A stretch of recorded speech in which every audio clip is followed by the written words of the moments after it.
Welcome to Viji stitching. இந்த வீடியோவில் நம்ம ஈஸியான மெத்தடில் எப்படி ஒரு நெக் டிசைன் கட் பண்ணலாம் அப்படின்ட்டு பார்க்கலாம். நான் வந்து கேன்வாஸை ஃபோல்டு பண்ணி எடுத்துருக்கிறேன். ஃபோல்டிங்லேருந்து அகலம் 4.5 இன்ச்சாகவும் ஒயராக 8 இன்ச்சாகவும் நான் எடுத்துருக்கிறேன். இப்போ கழுத்தோட அகலம் 3 இன்ச்சுக்கு மார்க் பண்ணிக்கிறேன். மார்க் பண்ணிவிட்டு பிடிச்சி தைக்கிறதுக்கு 1/2 இன்ச் அளவுக்கு லைன் போட்டுக்கிறேன். மேலேருந்து கீழே வந்து கழுத்தோட இறக்கம் 6 இன்ச்சுக்கு நான் மார்க் பண்ணிக்கிறேன். மார்க் பண்ணிவிட்டு மேலே வந்து கழுத்தோட அகலம் 3 இன்ச் மார்க் பண்ணாலிங்களா, அதே 3 இன்ச்சு நான் வந்து கீழே மார்க் பண்ணிக்கிறேன். இப்போ இதுக்கு வந்து பாக்ஸ் போட்டுக்கலாம். பாக்ஸ் போட்டுட்டு இதை வந்து நான் 3 பகுதியாக பிரிச்சுக்கிறேன், 2 இன்ச்சா. இப்போ இந்த முதல் பகுதியை பாதியாக பிரிச்சுட்டு உள் பக்கமாக வந்து 1/2 இன்ச்சுக்கு நான் மார்க் பண்ணிக்கிறேன். மார்க் பண்ணிவிட்டு அதுக்கு ஒரு வளைவு போட்டுக்கிறேன். இந்த மாதிரி போட்டுட்டு மறுபடியும் 2வது பகுதியில் வெளிப்பக்கமாக 1/2 இன்ச்சு மார்க் பண்ணிக்கிறேன். மார்க் பண்ணிவிட்டு இதுக்கும் வந்து நம்ம வளைவு போட்டுக்கணும். இந்த மாதிரி வளைவு போட்டுட்டு இப்போ பாக்ஸ்க்குள்ளே நான் வந்து 3/4 இன்ச்சுக்கு நான் மார்க் பண்ணிக்கிறேன். மார்க் பண்ணிவிட்டு அந்த வளைவு வந்து அந்த 3/4 இன்ச்சோட ஜாயின் பண்ணிக்கணும். ஜாயின் பண்ணிவிட்டு அந்த பாக்ஸில் வந்து கீழே அந்த வளைவு பகுதியிலேருந்து கீழே வந்து 1/2 இன்ச்சுக்கு மார்க் பண்ணிக்கிறேன். இல்லைன்னா பாக்ஸுக்கு வெளியில் கூட 1/2 இன்ச்சு மார்க் பண்ணி ஒரு லைன் போட்டுக்கலாம் நீங்கள். இப்போ ஃபோல்டிங்லேருந்து ஒரு வளைவு போட்டுக்கிறேன். நீங்கள் ஸ்ட்ரெயிட் லைனாக போட்டுக்கதா இருந்தாலும் போட்டுக்கலாம். இப்போ இந்த வளைவுக்கு கீழே வந்து இன்னும் ஒரு 1/2 இன்ச் அளவுக்கு நான் கீழே இறக்கி போட்டு அந்த வளைவு வந்து போட்டுக்கிறேன். கீழே கொஞ்சம் இறக்கமாக இருந்தால் நல்லாயிருக்கும் அப்படிங்கிறதுக்காக இன்னும் கொஞ்சம் கீழே இறக்கிட்டேன். இப்போ இந்த கேன்வாஸை நம்ம கட் பண்ணி எடுத்துக்கலாம். கேன்வாஸ் நம்ம கட் பண்ணும்போது அந்த டிசைன் வந்து கரெக்டாக நம்ம வந்து கட் பண்ணி எடுத்துக்கணும்.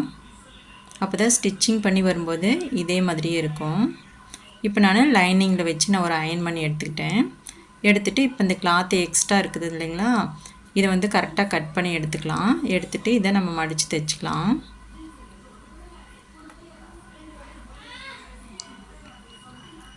இந்த மாதிரி நம்ம மடித்து தைச்சிக்கணும். தைச்சிட்டு இந்த ஓரமாக இருக்கிற கிளாத்தையெல்லாம் கட் பண்ணி எடுத்துடலாம். இந்த மாதிரி எடுத்துகிட்டு நம்ம சென்டர் பகுதி வந்து மார்க் பண்ணிக்கணும். இப்போ மேலே வந்து நான் சிசர் கட் போட்டுக்கிறேன். கீழே வந்து நான் மார்க் பண்ணிக்கிறேன். சென்டர் பாயிண்ட் வந்து மார்க் பண்ணிக்கணும் இந்த மாதிரி. இப்போ நம்ம டாப் வந்து எடுத்துக்கலாம். இப்போ இந்த டாப்போடைய நடுப்பகுதியில் நம்ம மார்க் பண்ணிக்கணும். மேலே வந்து மார்க் பண்ணுறதுக்கு நம்ம சிசர் கட் போட்டுக்கலாம். நடுப்பகுதி இப்படி மடித்து பிடிச்சி பார்த்தோம் அப்படின்னா கரெக்டாக வந்துடும். அதுக்கப்புறம் நம்ம சிசர் கட் போட்டுக்கலாம். இப்போ அந்த நடுப்பகுதி வந்து நம்ம மார்க் பண்ண இல்லைங்களா, அந்த இடத்துல வந்து இந்த டிசைன் வந்து நம்ம வச்சுக்கணும். வச்சுட்டு ஃபஸ்ட்டு வந்து நம்ம மார்க் பண்ண இடத்துல ஒரு ஸ்ட்ரெயிட் லைன் நம்ம ஸ்டிச்சிங் போட்டுக்கணும்.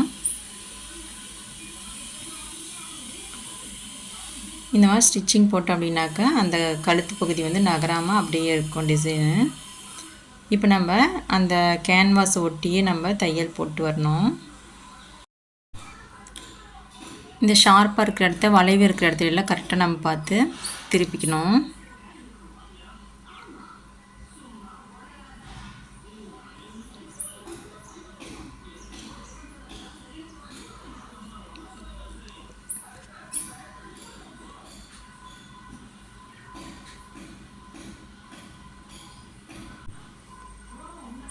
இந்த மாதிரி தைச்சி முடிச்சுட்டு நம்ம உள்ளுக்குள்ளே வந்து அந்த கிளாத்தை 1/2 இன்ச்சு உள்ளே தள்ளி கட் பண்ணி எடுத்துடணும்.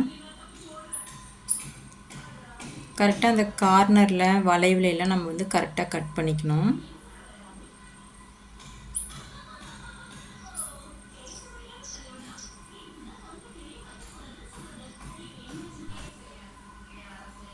இந்த மாதிரி கட் பண்ணி எடுத்துட்டு இந்த கார்னரில் வளைவு பகுதியில் சிசர் கட் போட்டுக்கணும். இந்த ஷார்ப்பாக இருக்கிற இடத்த நம்ம வந்து கட் பண்ணி எடுத்துடணும். இந்த மாதிரி வந்து நம்ம கட் பண்ணி விட்டோம் அப்படின்னா திருப்பும்போது நம்மளுக்கு அந்த ஷேப் வந்து கரெக்டாக கிடைக்கும்.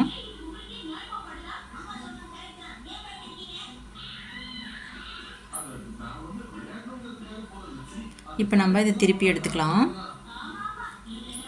இந்த மாதிரி திருப்பி எடுத்துகிட்டு நம்ம அந்த ஓரத்தில் வந்து தையல் போட்டு வரணும். அந்த மாதிரி தையல் போட்டு வந்தோம் அப்படின்னாக்கா நல்லா கிளாத் வந்து அந்த டிசைனோடு நல்லா பதிஞ்சிருக்கும். தையல் போடும்போது லைனிங் வந்து உள்ளே இருக்கிற மாதிரி பார்த்துக்கணும்.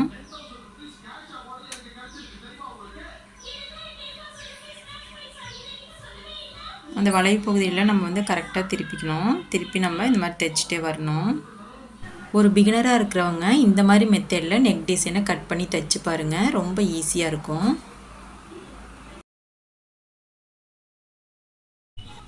இப்போ நம்ம தைக்கும்போது அந்த வளைவு பகுதியில் கரெக்டாக திரும்பல அப்படின்னாக்கா ஏதாவது ஒரு ஷார்ப்பான டூல் வச்சு நம்ம அந்த வளைவு பகுதியில் திருப்பி விட்டுட்டு அதுக்கப்புறமா நம்ம அது மேலே தையல் போட்டுக்கணும்.